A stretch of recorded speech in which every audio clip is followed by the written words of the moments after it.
embora já temos muitas, para começar. E eu quero começar perguntando para vocês uma coisa, tá? Primeiro, por que eu escolhi a sala da minha casa como o lugar do afeto, como o lugar do acolhimento? Porque existe uma diferença enorme entre casa e lar. E aí eu queria começar perguntando para vocês, vamos tentar lembrar como era a infância de vocês, na família de origem, como era a convivência com o seu lugar que você chamava na época de casa. Como era chegar em casa, como era conviver com aqueles que te criaram, sejam os seus pais, avós, aquilo que a gente chama de genitores, né? Que são aqueles que nos criaram.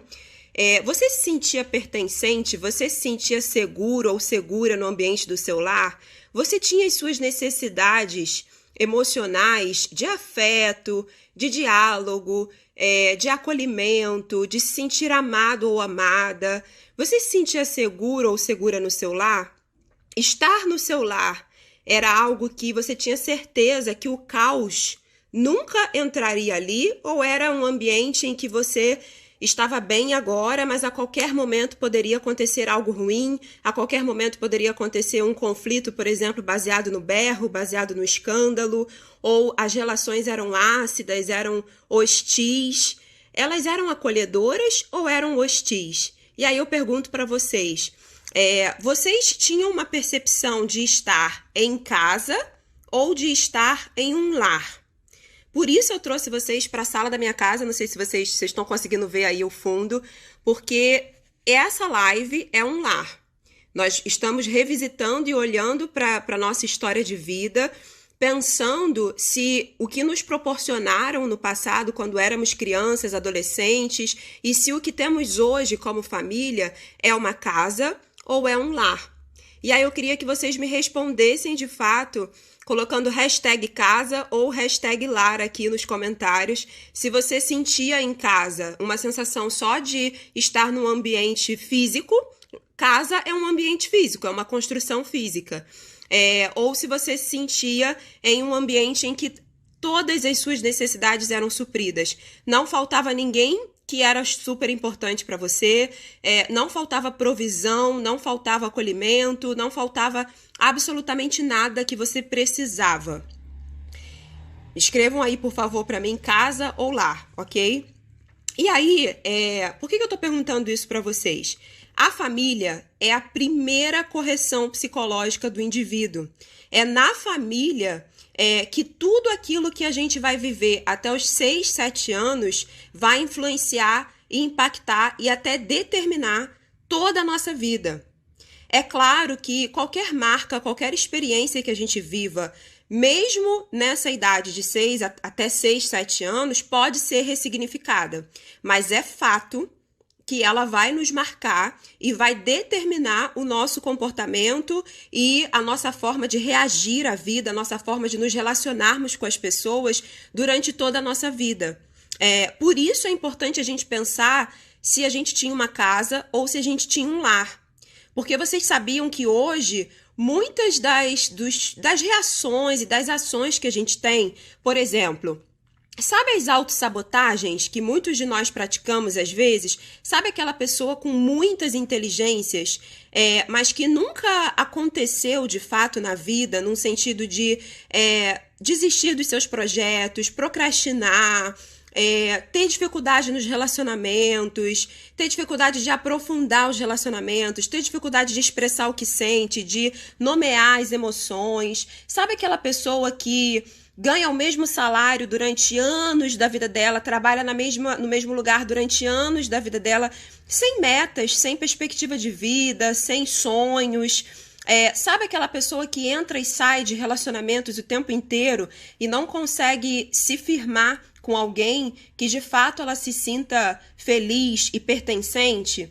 Sabe aquela pessoa que fica em relacionamentos extremamente tóxicos e abusivos por toda a vida e ela entende que ela está condicionada àquilo? Sabe aquela pessoa que se doa muito mais aos outros, até de uma forma excessiva e, de certa forma, é carrasca consigo mesma, porque não olha para as suas próprias necessidades, não se acolhe, não tem o autocuidado. E quando eu me refiro ao autocuidado, gente, eu tô falando de você passar tempo consigo mesmo, de você estabelecer limites para o outro, de você saber dizer não. Vocês estão identificando alguém que vocês conhecem nisso? Ou até mesmo se identificando, sabe? Coloca aí um sim para mim no chat se alguém está se identificando em algumas dessas características. Sabe aquela pessoa que sabota o próprio sucesso? Que de certa forma não consegue administrar o sucesso pessoal? Ou o contrário, tá? Aquela pessoa extremamente perfeccionista e acha mesmo que o perfeccionismo é positivo, é muito focada nos resultados da vida e aí ela ocupa todo o tempo dela só na busca desenfreada por esses resultados, porque aí não sobra muito tempo para olhar para si. Tudo isso muitas vezes tem a ver com a nossa infância, tem a ver com essas experiências que nós vivemos lá na família até os 6, 7 anos. E aí eu quero começar agora explicando para vocês, alguns dos meus alunos que estão aqui conhecem a diferença entre família funcional e disfuncional, o conceito de família funcional e disfuncional. Quem conhece, gente, coloca aqui hashtag sim ou hashtag não, se você sabe o que significa família funcional, o que significa família disfuncional, para eu saber quantas pessoas sabem e quantas pessoas não, por favor. A família funcional, o nome já diz, é aquela família que funciona. Ou seja, que cada membro da família exerce de fato e conhece de fato o seu papel emocional. Emocional, econômico, biológico, espiritual.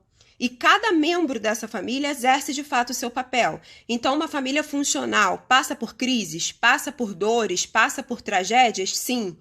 Mas essa família não abre mão, cada membro, de exercer de fato o seu papel durante a crise, durante a tragédia, durante a dor. Então essa família sai do outro lado. Por quê? Porque usa do diálogo, usa do afeto, usa da comunicação, das relações baseadas no respeito para alcançarem a maturidade. É uma família perfeita? De jeito nenhum. Todos nós vamos errar e vamos errar na educação dos filhos, todos nós vivemos, os nossos pais ou aqueles que nos criaram erraram conosco, é muito natural o erro é parte do processo de aprendizagem. Eu tô vendo aqui uma aluna minha, já a Rezende, para vocês identificarem, quando ela escreveu assim, tenho dúvidas em diferenciar os atos. Ela me mandou uma mensagem hoje perguntando, professora, eu acabei de forçar o meu filho a comer kiwi, e eu tô contando porque ela permitiu, tá, gente? Isso seria disfuncional? Meu pai fazia isso comigo, isso seria disfuncional? E aí eu respondi para ela que, assim, a situação em si não é disfuncional. Eu vou dizer quais são as características da família disfuncional daqui a pouco. Mas uma coisa que me chama atenção nisso é o que quando ela diz que o pai dela fazia com ela e agora ela faz com os filhos. Ou seja, se você tem filhos, se você pretende ter uma família, se você já tem uma família, ou se você não tem filhos, mas quer ter um casamento saudável, ou se você não necessariamente pretende criar uma família, com certeza você veio de uma família. E hoje, independente de ter ou não uma família, o fato é que tudo aquilo que você viveu afeta as suas reações e as suas ações. Por isso é importante olhar. Só que, na verdade, gente, nós estamos no piloto automático. Quais são as aulas, quais são as discussões que a gente tem sobre esse assunto? Gente, a live não vai ficar gravada, ok? Nós não temos muitas discussões sobre isso, por isso é importante estarmos aqui. E aí eu queria explicar, eu falei sobre a família funcional, é aquela família que funciona, que cada membro exerce o seu papel emocional, social, biológico, espiritual, dentro da família. E a disfuncional, o nome já diz, disfunção, é quando, na verdade, naquela família, os membros não têm clareza ou, ainda que tenham clareza, simplesmente não exercem o seu real papel. Existe uma disfuncionalidade, existe sobrecarga, inclusive, de alguns membros tentando suprir o papel do outro membro. Todos são afetados dentro da família disfuncional e eu vou apresentar para vocês agora as características da família disfuncional e como elas afetam a nossa vida. E antes, Vocês lembram, não sei quem acompanhou os meus stories hoje, eu disse que todo mundo que estivesse nessa aula ia ganhar um presente, que é um material exclusivo, que foi feito com toda uma diagramação especial, com todo o resumo do que eu vou dizer, do que eu tô dizendo aqui para vocês e ainda vou dizer. E para ganhar esse presente, a única coisa que vocês têm que fazer é printar a tela e me marcar nos stories com essa tela printada. Ou seja, gente, se vocês printarem a tela, colocarem nos stories de vocês, mas não me marcarem, eu não vou saber que vocês fizeram a atividade. Eu preciso que vocês me marquem, porque todo mundo que printar essa aula e me marcar nos stories vai receber um direct meu até amanhã, no final do dia, com um material riquíssimo, lindíssimo, e vale super a pena não perder. Vocês estão me perguntando se a aula vai ficar gravada. Não vai ficar gravada, mas vocês não vão perder o conteúdo que está sendo trabalhado aqui, porque vocês, printando e me marcando nos stories, todo mundo vai receber um material exclusivo. Então, print aí agora, coloquem nos stories, e agora eu vou continuar conversando com vocês sobre a família disfuncional. Quando a gente pensa nas características da família disfuncional, a primeira que eu quero mencionar é a adultização precoce. Como que a adultização precoce nos afeta e por que isso é disfuncional? Sabe aquela família em que a criança é a salvadora da família? É aquela que media os conflitos entre os adultos, é aquela que precisa salvar o ambiente ácido, o ambiente hostil, é aquela que assume responsabilidades, inclusive, de proteger os adultos. Não são os adultos que a protegem, ela protege os adultos. Sabe aquela família que é, inclusive, a maioria, gente, que discute todos os problemas na frente das crianças? Tanto existe uma discussão entre os adultos na frente das crianças, tá? Como, além dessa discussão acontecer na frente das crianças, muitas vezes a criança é a responsável por mediar os conflitos entre os adultos. Sabe aquela família, por exemplo, em que a criança precisa cuidar de outras crianças? Ela é responsável por proteger e prover e nutrir as outras crianças da família? Ou, por exemplo, uma criança que começa a trabalhar muito cedo. Isso no Rio de Janeiro, nos grandes centros urbanos, não é tão comum, mas em várias regiões do Brasil e ao redor do mundo, o trabalho infantil é uma realidade. E se você pensar, você, por exemplo, foi uma criança que precisou começar a trabalhar aos 11 anos, aos 12 anos, para sustentar, para prover financeiramente o seu lar, isso é adultização precoce. É quando a criança não está segura no próprio lar, porque a qualquer momento pode acontecer uma grande crise, um grande caos, e ela cresce se sentindo responsável por salvar a família. Gente, ela se torna um adulto que acha que se ela não intervir na vida das pessoas que ela ama, tudo vai desmoronar. Ela tem todo o tempo uma sensação de que tudo vai desmoronar. E é muito, muito, muito importante que a gente pense até que ponto nós estamos criando os nossos filhos com esse parâmetro de eles perceberem todos os conflitos que acontecem no lar, de eles assistirem. E aí, assim, uma coisa importante, tá, gente? A gente pode até pensar assim, tá, mas quem tem filhos sabe que às vezes a criança acaba vendo uma resposta ou outra mais ácida, acaba vendo uma conversa ou outra, por mais que a gente tente proteger. É sempre negativo? Não. Na verdade, inclusive, a criança assistir a alguns conflitos entre os adultos, em que os adultos conseguiram negociar aquele conflito, em que os adultos conseguiram chegar do outro lado, conseguiram entrar num acordo e não houve desrespeito, isso é extremamente positivo, porque a criança vai crescer com a percepção clara da vida como ela é, ou seja, que existem conflitos, mas que eles podem ser conduzidos de uma forma saudável. Mas a gente sabe que a maior parte das famílias não vivem essa realidade. Outra característica que vocês mencionaram muito, inclusive nas enquetes lá que eu abri nos stories, é ausência de diálogo.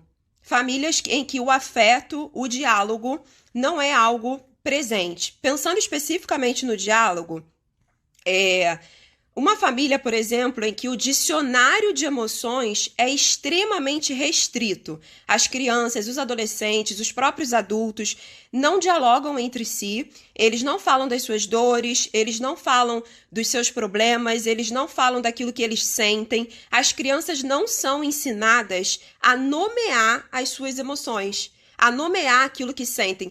Por que estão chorando? Por que estão sentindo frustração? Como lidar com essa frustração? Como lidar com a raiva? Gente, toda vez que a gente não lida com a raiva, essa raiva fica ali armazenada dentro da gente. E a gente precisa aprender a gerenciar a raiva desde a primeira infância. E a família, como a primeira correção psicológica do indivíduo, que foi o que eu falei no início, é a instituição que tem a maior responsabilidade por promover isso. Então, a ausência de diálogo é quando a gente não aprende, desde a infância, a nomear aquilo que a gente sente, a identificar os nossos sentimentos, a verbalizar, a pedir perdão, a perdoar. Por exemplo, gente, alguém aqui tem dificuldade de perdoar ou de pedir perdão? Alguém aqui acha, por exemplo, que perdão envolve convivência? Não necessariamente. E a prática do perdão, ela revela uma maturidade emocional. Ela revela que nós sabemos lidar com os conflitos e alcançar a maturidade independente desses conflitos. A prática do perdão é parte do processo de aprender a dialogar. Então, outra característica de ausência de diálogo são ausência de diálogos afetivos, pessoal. Quando não existe dentro do contexto da família palavras de afirmação ou o uso de linguagem de amor que demonstrem, e aí agora já estou entrando inclusive na ausência de afeto, quando as linguagens de amor de uma criança ou de um adolescente, eu estou sempre focando na criança, mas a ideia é a gente pensar na nossa realidade. Quem nós somos hoje e como foi a nossa infância, como foi a nossa vida e o que a gente está fazendo nos nossos relacionamentos atuais. Nós estamos reproduzindo aquilo que nós vivemos ou nós estamos reprogramando e ressignificando as experiências que não funcionaram e que não foram tão saudáveis. É isso que a gente tem que pensar aqui juntos. E a ausência do afeto, ela tem muito, muito, muito a ver com a dificuldade, por exemplo, de na vida adulta nós sermos vulneráveis nas nossas relações. Nós sentirmos liberdade para errar, sentirmos liberdade para aprofundar, para dizer profundamente aquilo que a gente está sentindo. Os meninos, especificamente, são ainda mais impedidos desde a primeira infância a dizerem aquilo que sentem. Existe um conceito muito equivocado sobre o que é ser homem, construído no contexto da família culturalmente, que associa esse ser homem a, na verdade, virar macho a partir dos 3 anos de idade, e esse virar macho é não verbalizar aquilo que sente, não expressar medo, não expressar dor, não expressar tristeza, não poder simplesmente ser acolhido como criança, simplesmente ser vulnerável, e isso tudo gera, na vida adulta, ausência de diálogo, ausência de afeto, ausência de capacidade de simplesmente dizer aquilo que sente, demonstrar afeto. Quantas pessoas, vocês conhecem alguém que nunca ouviu de um pai ou de uma mãe, um eu te amo, por exemplo? E que não só não ouviu isso, como não recebeu em outras linguagens de amor, que não só as palavras de afirmação, mas, por exemplo, os atos de serviço. Existem pessoas que se sentem amadas quando elas recebem serviços, quando pessoas fazem coisas por elas. Existem outras pessoas que se sentem amadas quando ganham presente. Outras pessoas se sentem amadas quando vivem, experimentam tempo de qualidade com aqueles que amam. Quando a gente não tem as nossas linguagens de amor desenvolvidas, ou seja, a gente vive ausência de afeto. E a ausência de afeto vai fazendo com que na vida adulta a gente aceite migalhas, a gente entre em relacionamentos abusivos, a gente não saiba distinguir amor genuíno, sabe? De pequenas doses ali para suprir a sua carência afetiva, mas que na verdade não é uma relação saudável. Então, a gente precisa olhar para como é a nossa história de vida e como a gente está reagindo e agindo a partir dessa história. Eu quero parabenizar todos vocês que estão aqui, porque vocês estão hoje saindo do piloto automático. Vocês já estão à frente de muita gente, porque a verdade é que nós não recebemos educação socioemocional na escola, nós não recebemos educação socioemocional na universidade, e tanto do ponto de vista científico, né, com todos os anos, os 17 anos que eu tenho como cientista e os 12 anos que eu tenho como experiência como docente, como professora, como pedagoga, e agora com a psicanálise, eu percebo, gente, que não só os doutorados que eu fiz, mas a prática de sala de aula, o olho no olho, a troca com os alunos, foi me mostrando o quanto, na verdade, não são as nossas inteligências cognitivas. Como assim? A nossa inteligência lógico-matemática, a nossa inteligência verbal-linguística, a nossa inteligência interpessoal, intrapessoal, existencial, a nossa inteligência musical-artística, não são as nossas inteligências cognitivas que determinam o nosso sucesso em todas as áreas da vida. São, na verdade, as nossas inteligências baseadas na emoção. O cérebro aprende pelo caminho do afeto.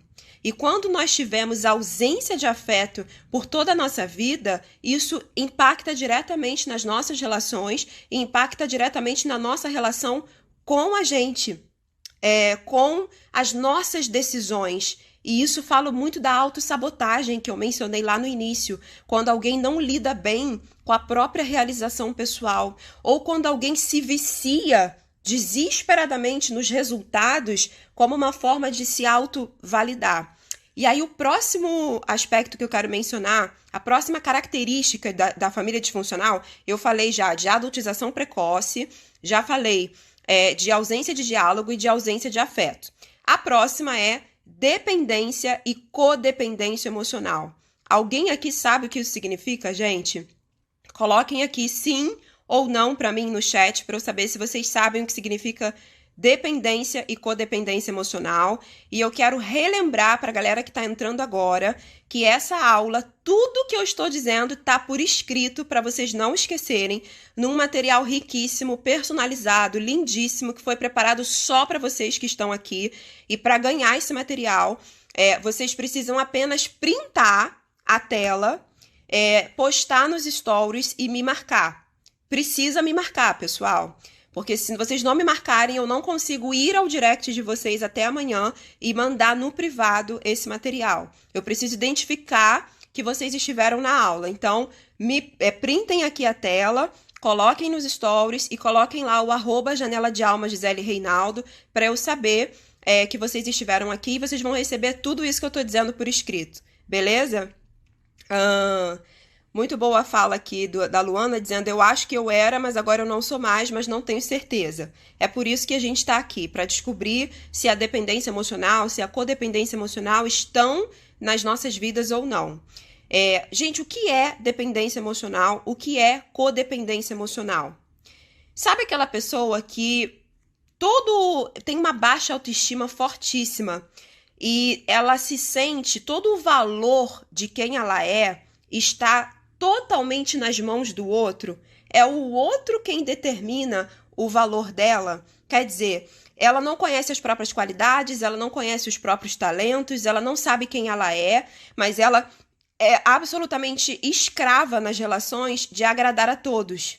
É aquela pessoa que desenvolve com o outro um medo da perda, um medo do abandono, um medo de não ser amado. Isso é dependência emocional. É quando você desenvolve para com o outro uma relação em que você não é livre, em que você não é inteiro ou inteira em si mesmo.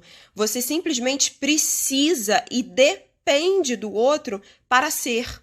Você depende que o outro te ame para que você se sinta amado. Você depende que o outro te valorize para que você se valorize. Porque, na verdade, você não se valoriza, mas você depende desesperadamente da valorização do outro para que você se sinta especial e importante.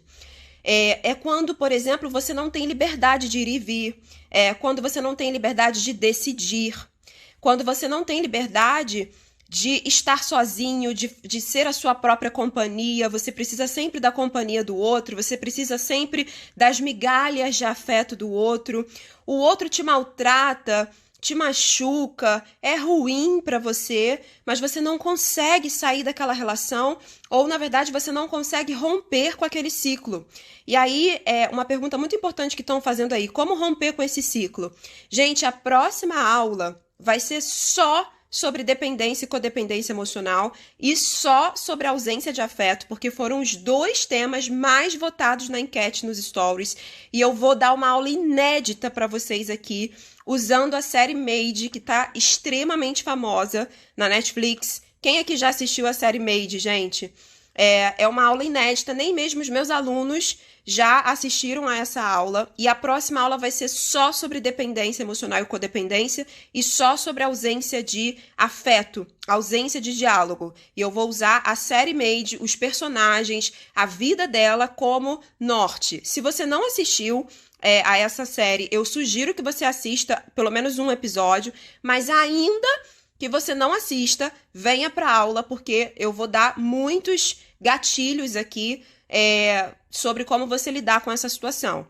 Mas respondendo hoje, não te deixando sem resposta sobre como vencer isso hoje, fazendo exatamente o que vocês começaram a fazer hoje, saindo do piloto automático. O primeiro processo é identificar a não naturalidade de algumas relações nossas, identificar alguns gatilhos de reação que nós estejamos tendo, que a gente simplesmente não consegue controlar. Identificar que algumas relações não estão saudáveis, mas sem jogar no outro a responsabilidade. O que eu diria para uma pessoa que depende dessas migalhas de afeto, que depende da valorização do outro, que depende de que o outro ame para que ela se sinta amada e querida e acolhida? Essa pessoa precisa primeiro identificar, que é o que vocês estão fazendo aqui. Em segundo lugar, essa pessoa precisa buscar ferramentas socioemocionais, que é também o que vocês estão começando a fazer aqui. E em terceiro lugar, essa pessoa precisa identificar quais foram os lugares, quais foram as ausências, as faltas, a desnutrição emocional lá do passado, lá na história de vida dela. Qual é a raiz disso? Por que ela chegou a esse estágio? É buscando a raiz que nós vencemos os nossos maiores gigantes internos. Isso, gente. Muito obrigada por escreverem. Se mais alguém puder escrever, é Made, a série. Tá na Netflix, ok? Quem tem Netflix pode assistir. Comecem a assistir já algum episódio, mas ainda que vocês não assistam, eu vou usar os personagens apenas para aprofundar o tema da dependência e codependência e da ausência de afeto. Lembrando, quem chegou agora, para receber o material didático exclusivo preparado só para vocês que estão aqui hoje, printem essa tela, printem essa aula e me marquem nos stories. Apenas quem me marcar nos stories, eu vou conseguir identificar e ir lá no direct da pessoa para enviar o material, ok? Vamos lá. Qual é a diferença entre dependência emocional e codependência emocional? A dependência é quando eu dependo de alguém, mas não necessariamente essa pessoa depende de mim.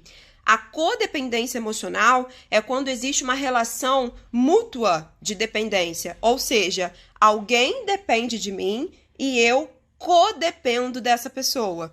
Ambos estão presos presas, né, naquele relacionamento que não é saudável. Eu vou dar um exemplo de codependência emocional e de dependência emocional. Vocês já viram aquelas mães devoradoras de filhos? Aquelas mães que não criam os filhos para a vida, elas criam os filhos para si mesmas. Mães que não constroem os filhos, não constroem a educação dos filhos para que eles cresçam na vida, para que eles alcancem níveis mais altos. Gente, eu já estou falando há 1 hora? São 9 horas, é isso mesmo? Eu acho que o Instagram não permite salvar mais de 1 hora. Alguém sabe me responder isso, gente? Se a live tiver mais de 1 hora, eu consigo salvar no final? Alguém consegue me responder isso? Só para eu saber se eu posso continuar aqui a discussão, tá? Vamos lá. Graziete está escrevendo, eu sou essa mãe. Novamente, o primeiro passo é a identificação. Identificar é de uma coragem, de uma nobreza, de um caráter, de uma saúde emocional, porque nenhum de nós é 100% não saudável, ou seja, nenhum de nós é só dor, é só trauma, é só crise. Todos nós temos questões a serem trabalhadas, mas temos também uma potência dentro da gente. Quando a Graziete diz... Ai, que bom, começou 8h30, então tem 30 minutos. Beleza, gente, obrigada. Quando a Graziete diz, eu sou essa mãe, na verdade ela está demonstrando aí uma fragilidade e sendo vulnerável, mas ela também está demonstrando uma maturidade emocional, porque a identificação é o primeiro passo para a mudança. E aí, essa mãe devoradora de filho, ela não cria o filho para que ele cresça, para que ele construa a própria vida, para que ele ande com as próprias pernas. Ela construi o filho, gente, ela educa o filho para ela mesma. Ou seja, ela educa o filho para que ele nutra as suas próprias carências afetivas, as suas próprias necessidades socioemocionais. E aí, isso, por exemplo, gera uma relação de dependência e codependência, porque ela inferioriza a autoestima da criança. Em vez do filho ser educado para ser impulsionado, para ter coragem, para avançar, para arriscar, para seguir em frente, ele, na verdade, é educado para ter medo, para ser frágil, para não confiar em si mesmo, para ter uma autoestima baixa. Então, parece altruísmo, parece proteção, mas, na verdade, esconde aí uma série de questões lá da história de vida da mãe, ainda não tratadas e resolvidas, e que estão ali reverberando na criação dos filhos. É claro que eu estou dando só um exemplo, pessoal. É claro que isso não acontece, a dependência e a codependência emocional não acontece especificamente só com as mães e os filhos. Inclusive, dependência e codependência pode ser entre chefe e funcionário, aquele ambiente tóxico, aquele emprego tóxico, mas que você se sente preso. E de alguma forma ali o teu chefe te convence de que você não é capaz de conseguir algo melhor, de que ninguém vai te aceitar e te querer em nenhuma outra empresa, em nenhum outro ambiente de trabalho, que você depende dele, depende daquele lugar. Então, a codependência e a dependência, elas não existem só entre mãe e filho. Eu apenas dei um exemplo, ok? Vamos lá. Manipulação e chantagem emocional. Gente, todos nós, em alguma medida, negociamos nas nossas relações. As crianças negociam, os adultos negociam, isso é parte da essência humana, a necessidade de negociar nas relações. Quando eu me refiro à manipulação e à chantagem emocional, eu me refiro a relações baseadas no medo, na intimidação. Alguém aqui já teve um parceiro ou uma parceira que, na verdade, parecia amor, mas você sentia medo dessa pessoa, ou essa pessoa te causava intimidação, ou uma amizade que te gera medo, que te gera intimidação. Tudo isso sinaliza, na verdade, que algo não está natural, que algo não está normal nessa relação. Toda relação em que eu me sinto, de alguma forma, chantageada, intimidada, eu preciso começar a estabelecer limites. Eu preciso começar a identificar que algo não vai bem. E muitas vezes, essa relação baseada na chantagem, baseada na intimidação, na manipulação, começa no contexto familiar. Começa lá na nossa família de origem. E aí a gente leva esse padrão de comportamento para as próximas relações. A gente leva esse padrão de comportamento para a vida adulta em geral. Em todas as relações, desde das relações familiares, como também as relações de trabalho, as relações com amigos, enfim, é isso. Gente, vocês estão entendendo? Tá tudo bem? Coloquem aí as dúvidas que eu vou trocando com vocês aqui. Eu sei que vocês estão bombando, estão falando muito aqui no chat, mas me coloquem aí um sim, se tiver tudo ok, se eu puder avançar, ou se vocês têm alguma dúvida, ok?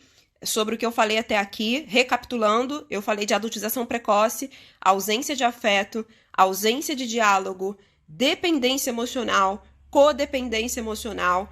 E agora eu vou falar sobre, manipulação e chantagem emocional, ok? E agora, a próxima característica presente na família disfuncional é, deixa eu ver, narcisismo. Alguém aqui sabe o que é narcisismo, gente? Coloquem aqui um sim ou não.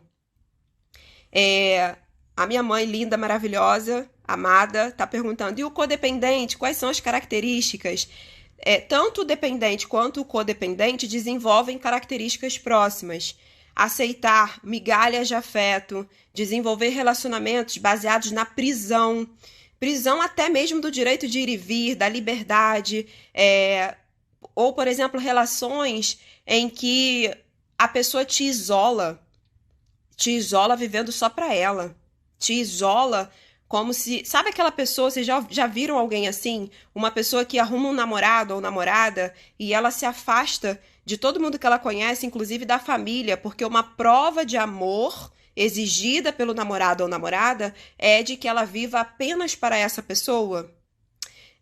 A dependência e a codependência envolvem carência crônica, envolvem aceitar qualquer coisa para ser amado, envolve uma necessidade de ser validado pelo outro o tempo todo. Então você faz tudo pelo outro e nada quase por você. Tudo isso é tanto da dependência emocional quanto da codependência emocional. Beleza? Fui mais clara agora? Vamos lá. Narcisismo. O que é isso, gente? Quem sabe o que é narcisismo? Vocês podem colocar aqui sim, não. Sim, se eu sei o que é narcisismo, e não, se eu não faço a menor ideia do que é narcisismo, ok? Vamos lá, narcisismo. Quando você tem um pai ou uma mãe, sabe aquele dizer, mãe tem amor incondicional pelo filho, o amor de mãe é incondicional. Gente, isso é só um jargão, na verdade nem toda mãe é boa, nem toda mãe ama de fato. Existem mães narcisistas, existem pais narcisistas, existem avós e avós narcisistas. E conviver com uma pessoa narcisista é extremamente desafiador. É extremamente importante identificar. Pessoas narcisistas invejam. Pessoas narcisistas competem emocionalmente. A mãe compete com a filha, o pai compete com a filha. Pessoas narcisistas invalidam a autoestima da criança, desconstroem a autoestima da criança. Pessoas narcisistas são absolutamente extremistas. Ora, você é um sonho, ora você é uma pessoa, um lixo, na verdade. Ela te trata ora como lixo, ora como sonho. Ou ela escolhe, exemplo, um filho é amado e idolatrado, o outro filho é tratado como lixo. A pessoa narcisista, ela não sabe o que é amor saudável. Então, ela desconstrói da autoestima, ela simplesmente mina as forças emocionais daquela pessoa que convive com ela para que ela esteja no controle. O narcisista quer estar sempre no controle da vida das pessoas, no controle das situações. O narcisista, ele tenta puxar o seu tapete, em vez de colocar uma escada para você subir. O narcisista não deseja a sua autonomia, o seu crescimento pessoal, não deseja que você seja feliz. Ele deseja que você seja dependente dele. Ou dela, né? Ele deseja que você esteja ali preso ao mundo dele ou dela. O narcisista, gente, faz com que a pessoa que convive com ele fique desesperada pedindo amor, desesperada pedindo afeto, desesperada tentando agradar, sem nunca conseguir. Filho ou filha de narcisista, por exemplo, está muito habituado a ouvir: você é um nada, você é um burro, você não presta para nada, você nunca vai ter ninguém que te ame, você nunca vai chegar a lugar nenhum, você não é inteligente, você é um porco, sabe? E aí, claro, esses xingamentos eles vão recebendo em cada família as suas especificidades, né? Eu tô aqui dando exemplos. O narcisista não deseja que o outro cresça, porque o narcisista é uma pessoa invejosa. É uma pessoa que compete com o outro para tentar invalidar o outro de maneira que ele se sinta por cima, de maneira que ele se sinta acima dessa pessoa. E isso acontece, inclusive, com relações com o pai e com a mãe. E aí a gente vê esses jargões da sociedade, muitas vezes cerceiam a possibilidade de conversa sobre isso, porque se mãe tem um amor incondicional e a minha mãe me trata desse jeito, o que eu faço? O que eu faço com esse conteúdo? O que eu faço com essa realidade? A minha resposta para essa pergunta, o narcisista nasce assim, tem cura, é que a ciência diz que não tem cura. Mas eu entendo que mais importante do que a gente tentar curar o outro é a gente entender que o outro já está dado. O outro é a coisa dada. Eu preciso me curar, eu aprender a neutralizar, eu me posicionar. Existem algumas relações com narcisistas que não serão totalmente cortadas porque estão no ambiente familiar. Mas é muito importante que a pessoa que convive com o narcisista aprenda a neutralizar o abuso, a neutralizar esse domínio, esse controle, essa invalidação. Uma pessoa que conviveu com o narcisista na infância cresce com baixa autoestima, cresce sem saber quem cresce com uma série de desnutrições, de ausências e faltas. Mas essa pessoa está condicionada e determinada a esse ciclo? Não. Por isso é importante a educação socioemocional. Por isso é importante pedir ajuda. Por isso é importante trabalhar as nossas emoções. Isso que alguém está dizendo aí, a minha sogra faz chantagem com minha namorada, não elogia, só reclama e arruma confusão quando ela está comigo. Ela é narcisista? Eu não posso dar um diagnóstico aqui numa live de uma pessoa que eu não conheço, num contexto aleatório. Mas o que eu poderia dizer com certeza é que, independente dela efetivamente ser narcisista ou dela ter, na verdade, um padrão específico de comportamento não saudável, que não necessariamente a diagnostica como narcisista, é importante que essa pessoa que é desconstruída na sua autoestima aprenda a neutralizar, aprenda a... O termo é esse, neutralizar o outro. Nós temos potência dentro de nós. Nós podemos e devemos estabelecer limites para o outro. Inclusive, gente, uma coisa muito importante da gente entender aqui nessa aula é que autocuidado vai muito além de passar um creme na pele, de fazer uma massagem, de ir ao spa. Autocuidado tem a ver com estabelecer limites para o outro, tem a ver com autoconhecimento, com você conhecer os gatilhos da sua vida que estão te levando lá de novo a reagir e agir com aquele padrão de comportamento que você detesta. Sabe, aquele padrão de comportamento que você detesta. Você detesta ser procrastinador, você detesta desistir das coisas, você detesta o escândalo que você faz em discussões, o fato de você perder as estribeiras e gritar e se descontrolar. Você detesta características suas que você não consegue vencer. É muito mais importante você olhar para essas características, mas acolhendo o seu passado, abraçando a sua história, entendendo, aconteceu, foi assim, mas agora eu tenho armas. E uma coisa muito importante que eu quero dizer, a criança nunca tem culpa.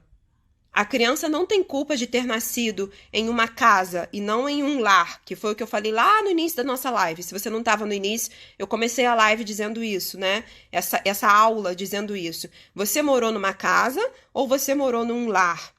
Lar tem a sensação de proteção, segurança, acolhimento.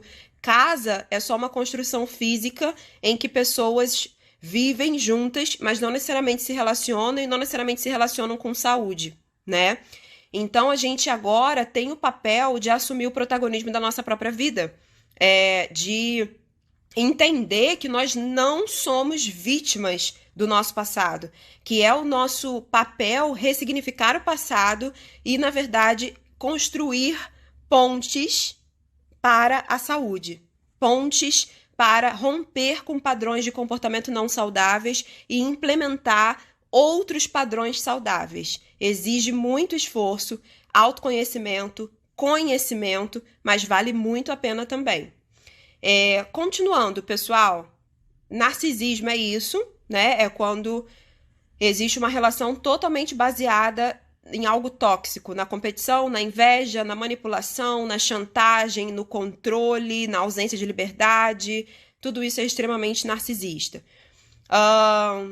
Uma outra coisa que o narcisista faz é transferir a responsabilidade, é fazer com que o outro se sinta absolutamente culpado por tudo aquilo que, na verdade, ele está fazendo, mas ele transfere para o outro a responsabilidade, ok? Próximo tópico bem delicado, violência e abuso sexual. Eu vou começar falando de abuso sexual. Gente, abuso sexual acontece na família.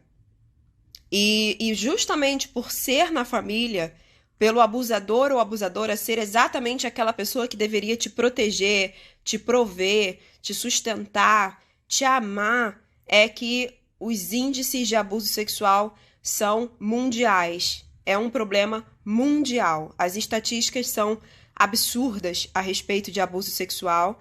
E quando a gente pensa nesse assunto, acaba havendo um tabu para discutir abuso sexual, porque acontece exatamente no contexto da família. É um pai, um padrasto, um tio, um amigo da família que tem acesso a você, que comete o abuso. É exatamente alguém que deveria ter com você uma relação de confiança, uma relação de afeto, uma relação de proteção. E eu quero dizer uma coisa específica para os meninos que estão aqui nessa live e para as mulheres, pensando nas mulheres que têm filhos meninos, tá? Muito cuidado, gente, porque muitos meninos são abusados e se a menina tem muita dificuldade de comunicar, de denunciar, o menino mais ainda, por vários motivos. Primeiro, por causa do machismo estrutural, porque o menino precisa aprender a ser macho desde os 3 anos de idade.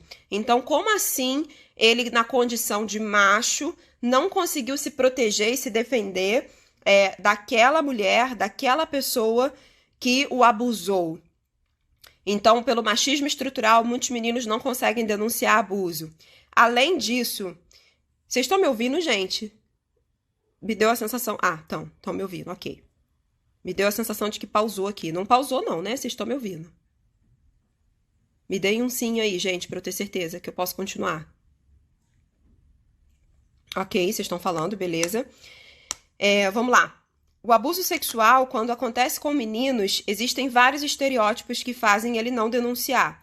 Outro estereótipo é a questão de que a mulher, muitas vezes, para a sociedade, não é vista como uma possível agressora. E aí, como a mulher não é vista como uma possível agressora, é muito mais incômodo e desconfortável um menino dizer que foi abusado por uma mulher. Mas é extremamente importante que a gente esteja atento a isso para desconstruir na família exatamente esses estereótipos e esses tabus. É preciso falar sobre sexo com as crianças, não sexualizando as crianças. Vejam bem, eu estou dizendo, é preciso falar sobre sexo com as crianças. Eu não estou dizendo, é preciso sexualizar as crianças. São conceitos totalmente diferentes. Quando eu estou me referindo a falar sobre sexo, existem vídeos extremamente lúdicos que ensinam crianças, ainda na primeira infância, sobre os lugares do corpinho dela que jamais podem ser tocados por outros adultos. Ensinam as crianças a denunciarem abusos, ao que elas têm que dizer, para quem elas devem dizer. Isso é papel da família e isso é papel da escola. O abuso sexual está presente dentro de casa. E hoje, com a internet e com a exposição à tela, isso está muito crescente.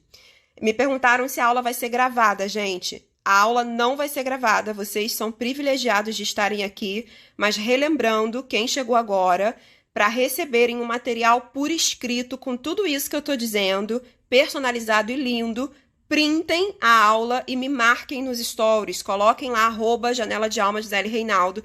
Se não me marcarem, eu não consigo enviar no direct pessoalmente para vocês, ok? É muito, muito, muito importante que vocês printem a tela, me marquem e coloquem nos stories. E todo mundo que está aqui hoje vai receber o material completo de tudo isso que eu tô dizendo. Beleza? Personalizado, lindíssimo, vai valer super a pena, tá? Continuando, a gente está falando de abuso sexual, para quem entrou agora.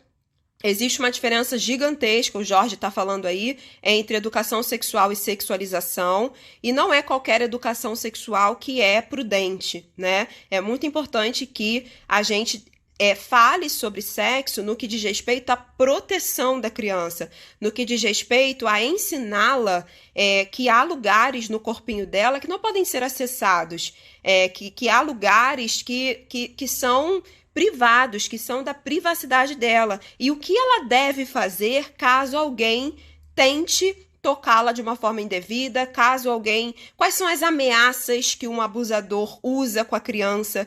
E aí, gente, eu tenho certeza que eu tô falando com várias pessoas que já sofreram abuso.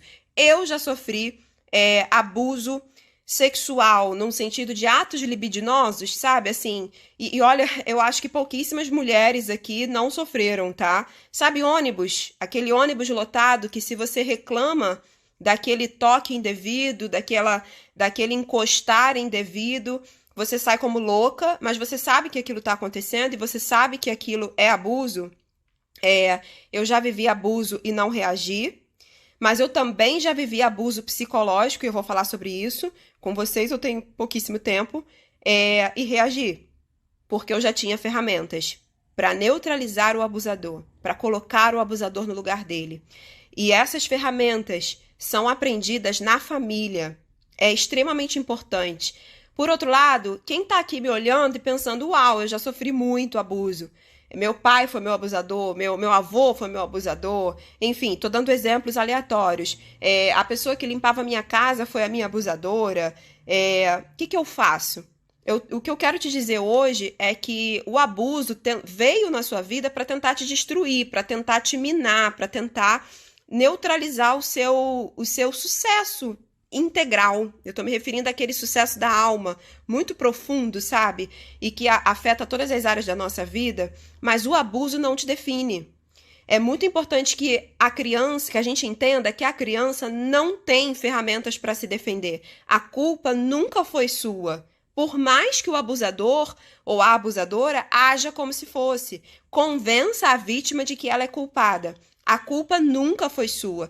Não importa, inclusive, se você despertou libido nessas situações de abuso, se você, de alguma forma, descobriu o sexo nessas situações de abuso e até mesmo depois disso desenvolveu uma compulsão sexual. Muitas vezes, o abuso gera compulsão sexual.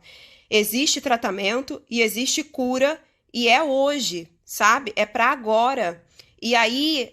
a diferença entre quem já viveu abuso e quem não viveu abuso é que você que já viveu, quando você estiver curada, você vai ter ferramentas socioemocionais que quem não viveu, o nível da sua dor, não conhece. Porque a dor ressignificada nos habilita na vida em níveis muito mais profundos, né? Eu preciso avançar, eu tenho pouquíssimo tempo.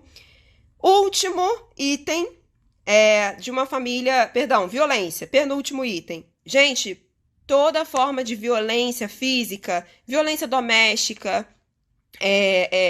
violência entre casais, brigas baseadas na violência. Inclusive, lá quando eu falei de adultização precoce, uma das características é quando a criança se coloca no meio de uma briga baseada em violência na família e ela precisa proteger aquela pessoa que está sendo agredida, tá?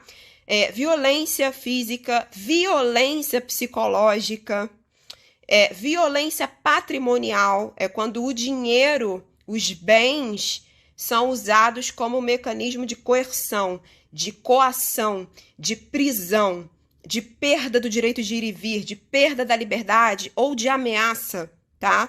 Toda forma de violência tem a ver, é absolutamente disfuncional, é absolutamente dentro do contexto da família disfuncional. Mas prestem atenção, nem toda crise no casamento quer dizer que é violência psicológica. Toda relação passa por crises, mas existe diálogo nessa relação? Existe respeito nessa relação?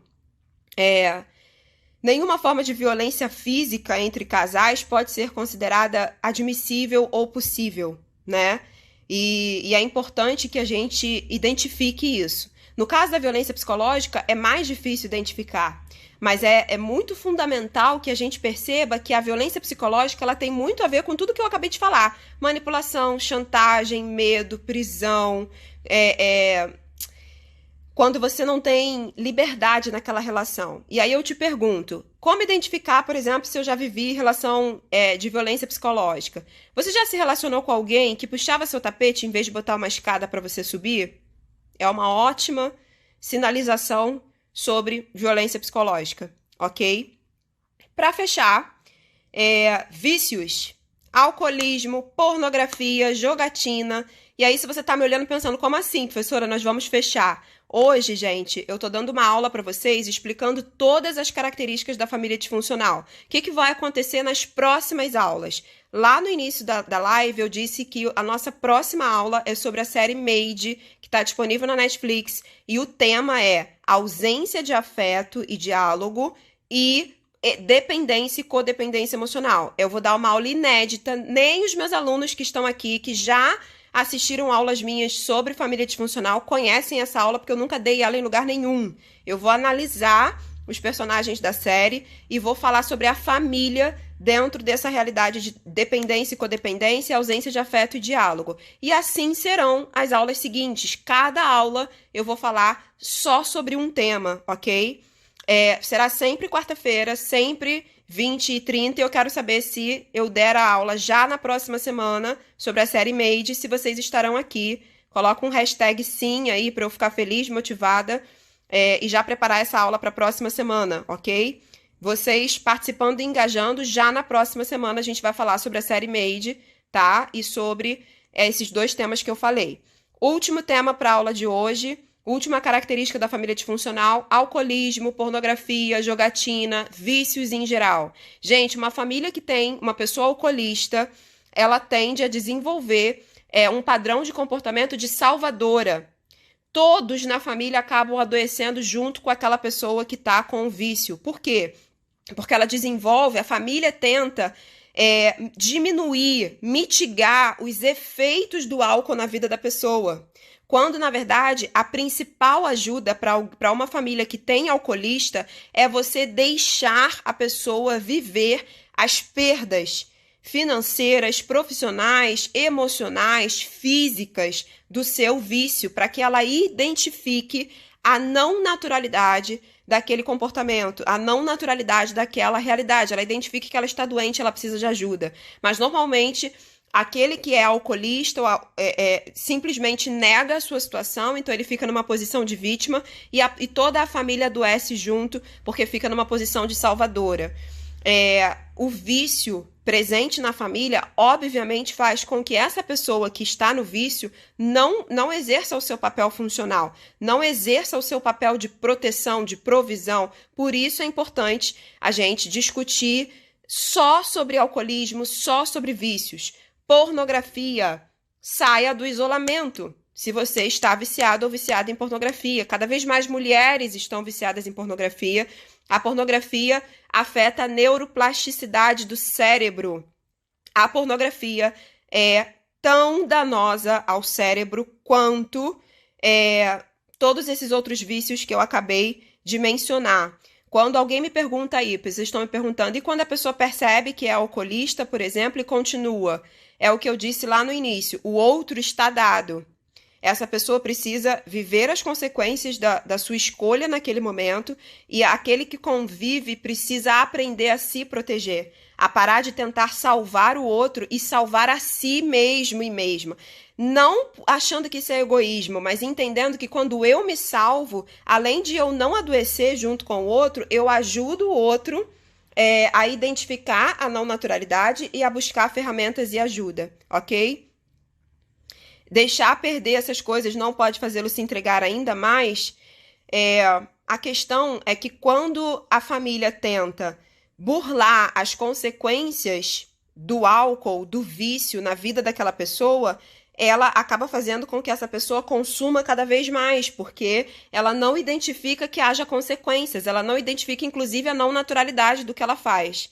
Ela não se reconhece como alguém que precisa de ajuda. Então, o ponto aqui não é ser o algoz da vida do outro, é, na verdade, ajudar efetivamente o outro com inteligência. Essas são as características da família disfuncional. Eu estou muito feliz com a presença de vocês. Eu espero que tenha feito muito, muito, muito sentido para vocês tudo isso que a gente discutiu.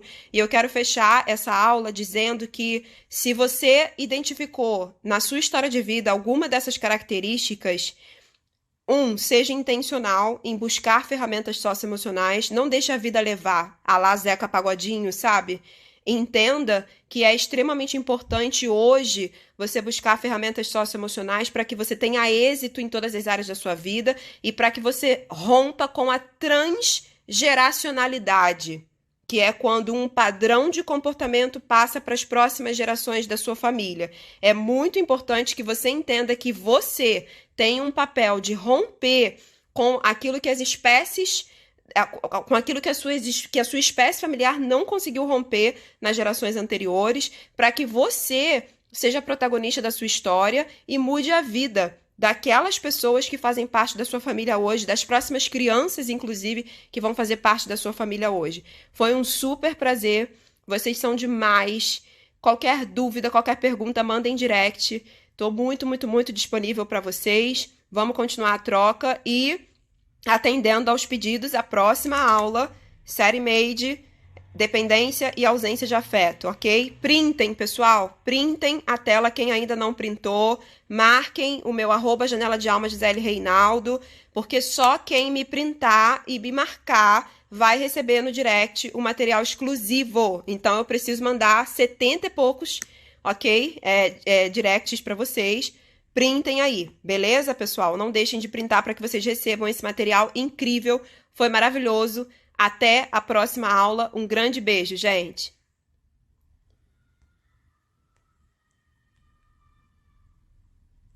E agora que eu não sei fechar? Gente, não sei fechar a aula, socorro.